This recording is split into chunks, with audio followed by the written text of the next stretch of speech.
Shiko, se të kam parë që bën shumë komente. Edukata është e domosdoshme. Që do të thotë, çdo njeri duhet të ketë edukat. Rregulla etike morale. Pra, rregullat e mirësjelljes. Përshëndetje, si kalove, si je. Kaq. Pastaj, kur kalojmë te pjesa e mungesës së respektit, mungesa e respektit do të thotë, mos kesh, domethënë të shohësh tjetrin, ta ofendosh, ta përbuzësh, ta përçmosh, ta tallësh. Dhe kjo quhet mungesë respekti. Kurse respekti detyruar është ta bësh një gjë kundër dëshirës tande, që se ndjen për një person që ty s'e suporton. Pra, unë supozoj, po jap një shembull shumë konkret.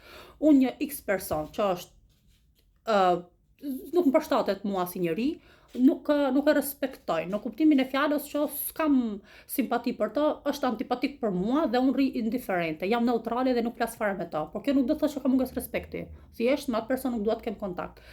Nëse unë e shaj personin, nëse unë e ofendoj, nëse unë e bullizoj, nëse unë e përshmoj, atëherë quhet mungesë respekti.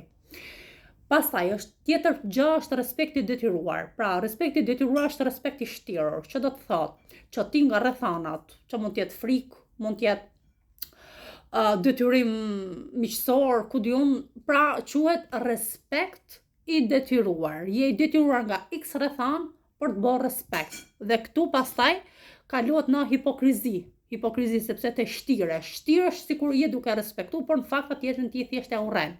Thjesht e respekton për sy e faqe, siç i themi ne shqiptarët, pra bën një gjë të shtirur kundër dëshirës tate dhe vullnetit të lirë. Dhe unë mendoj që ky respekti i detyruar duhet të hiqet fare.